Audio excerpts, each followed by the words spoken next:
आपसे कुछ बात करना चाहता हूँ। मैंने कि मैं कुछ कहना, मैं तो आपको दिखाना चाहता हूँ, कहना यही मैदान है।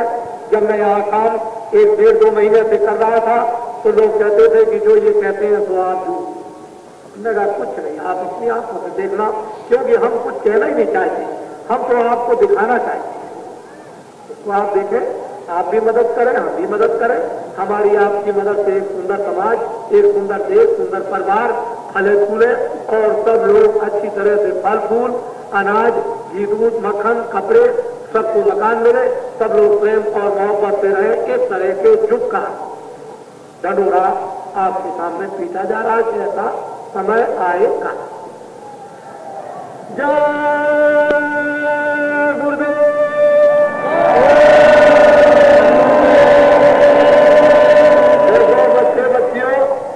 इतना जोर से बोलो कि उसके दरवाजे तक इतनी जोर से आवाज जाए। ठहरना, जरा आप लोग इधर देखिएगा,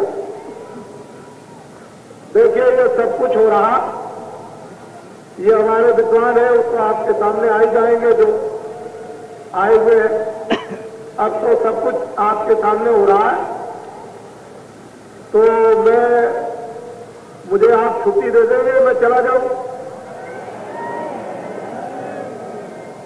क्यों? अब तो कोई बात नहीं, अब तो सब बिल्कुल एकदम, अब कोई बात नहीं, अब तो आप कर लेंगे, तो मुझे छुट्टी दे दीजिए, मैं चला जाऊं? अच्छा ये बताइए कि मैं चला जाऊं तो आप यहाँ रहेंगे? मुझे जरा हाथ देखिए, आप उसको देखिए, आप सब लोग पूरा। अच्छा ठीक, नीचे कीजिए आप, ये देखिए आप, ये आपको समझने की बस जरूरत है समय पर।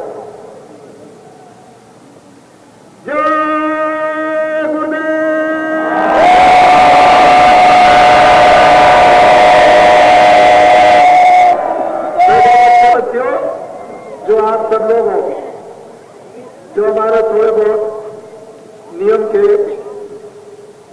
राज के, कानून के अधिकारी, जो भी थोड़े से 2-4 यहाँ पर है, कोई बात कभी ऐसी वैसी हो जाए तो प्यार मोहब्बत के साथ कोई गलती कर जाए तो पहले तो माफ कर देना, पहले तो माफ कर देना, क्योंकि समय पर तुम बैठे हुए हो, माफी के सकते माफ कर देना।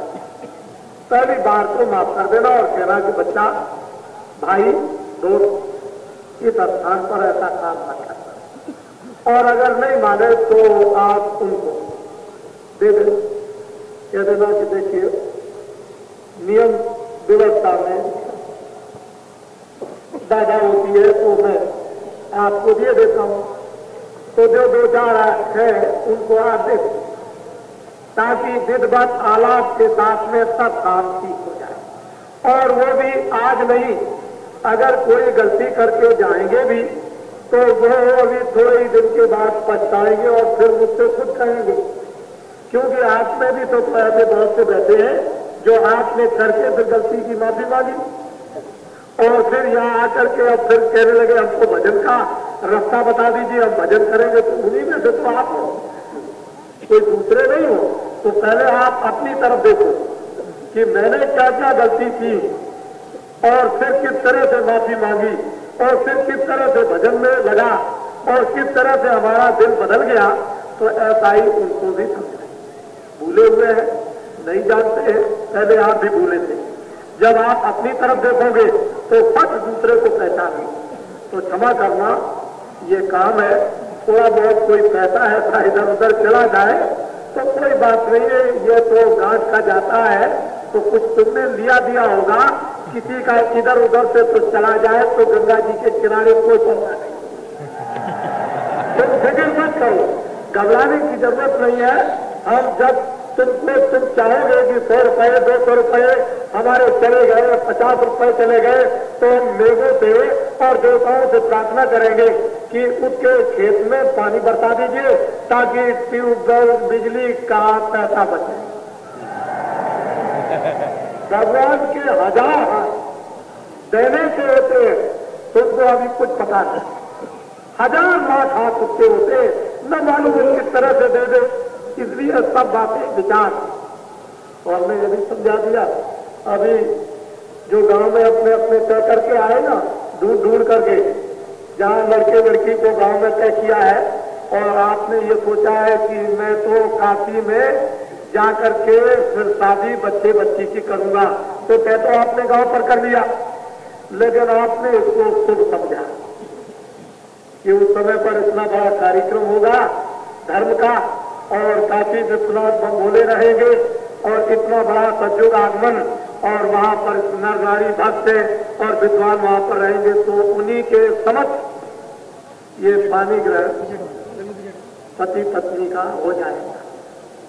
तो वो भी यहाँ पर अभी हो जाएगा। आप काशीवासी जो माने लोग हैं अपने सज्जन, वो इधर आए और यहाँ आकर के उनके लिए काफी जगह ऊपर बैठने की है, 2 3 से 4 2 आदमी बैठ सकते हैं, कोई ऐसी बात नहीं है। कल हमारे गेट पर आदमी ठीक से पढ़े लिखे अच्छी तरह से रहेंगे, लेकिन हमने ये इंतजाम आपको उन किसानों के द्वारा करके बताया कि वो भी कर सकते हैं जो एक अक्षर नहीं पढ़े, वो भी अच्छा इंतजाम कर सकते हैं ये आपको। लेकिन ये मत समझे कि यहाँ पढ़े लिखे नहीं है, यहाँ हर भाषा जानने वाले हैं, लेकिन मालूम ऐसे होगा कि कोई झाड़ू लिए होगा, कोई डलिया लिए होगा, कोई 4000 तनख्वाह पाता है, कोई 3000 पाता है, कोई कुछ करता है, कोई कुछ डलिया लिए हुए है, लेकिन उसको आप समझ नहीं सकते, कुछ जानता, भाषा भी देहाती बोलेगा। तो ऐसा कभी मत समझिए कि पढ़े लिखे नहीं, अनपढ़ और पढ़े लिखों का समावेश, और उन किसानों के द्वारा भी आपको इंतजाम बताया गया कि देखिए कैसा इंतजाम। मैं एक दिन यज्ञशाला में अंदर गया तो मुझे भी नहीं जाने दिया, अंदर में ही प्रवेश नहीं दिया, तो मैं भी लौट आया। मैंने कि मैं इनके नियम में क्यों बाधा नहीं, जब मुझे नहीं, तो मैंने लोगों से कहा कि यज्ञशाला में मुझे को नहीं जाने दिया, और मैं आपको क्या बताऊं वहां कैसे जाएंगे, नियम के विपरीत कैसे जाएंगे। तो फिर मैंने इनके अफसर को बुलाया कि भाई कह दीजिए मैं अंदर जाऊंगा, तो उन्होंने कहा कि भाई जाने देना। बताइए आप ये तो कम से कम समझ सकते हो, नियम तो नियम ही है। इसलिए किसान बहुत, और आप इन किसानों से जो एक अक्षर नहीं पढ़े हैं, बड़े बड़े विद्वान जो अपने को बहुत समझते हैं कि मैं बहुत कुछ जानता हूं, जरा इनसे बात तो करके आप देख लीजिए, कोई बात नहीं है। विद्या की जगह अपनी जगह, और तत्व की जगह अपनी जगह, सत्य अपनी जगह पर है, विद्या अपनी जगह पर है। मैं उस विद्या का अपमान नहीं करता, मैं सम्मान करता हूं। इसलिए आप आइए, इधर भी विराजमान, इधर भी, और आप 64 जजमान में पति पत्नी के आप काशी बाती दे दीजिए, और बीच में आकर के और पूरा आप आनंद लीजिए, अपनी मान्यता को प्राप्त कीजिए। ये आपके लिए दरवाजा बिल्कुल खुला हुआ है। ऐसा कभी मत समझिए कोई कि मेरे लिए दरवाजा किसी ने बंद कर दिया, हरगिज नहीं। आप यहाँ बैठिए और मैं वहां बैठू, मुझे इसकी कभी भी ख्याल नहीं इस बात का। मैं तो बैठा ही वो नहीं बैठता हूँ, मिट्टी में बैठा रहता हूँ, मेरे लिए क्या। अभी तो कपड़े साफ कर लिए, अभी थोड़ी देर के बाद देखिए कि कितने गंदे कपड़े रहते हैं, तो कोई बात नहीं। अच्छा वो बोलिए, अच्छा जय गुरुदेव।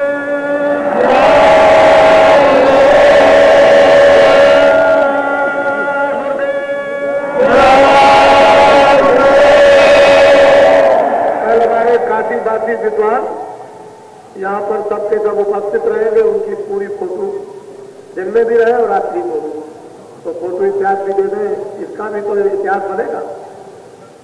सब लोग अपने अपनी फोटो को भी दे देंगे और यहाँ पर उपस्थित रहेंगे, दोनों रात्रि को और दिन को भी। थोड़ी देर के लिए फिर अपने चले जाएंगे, थोड़ी देर समय जरूर देना पड़ेगा।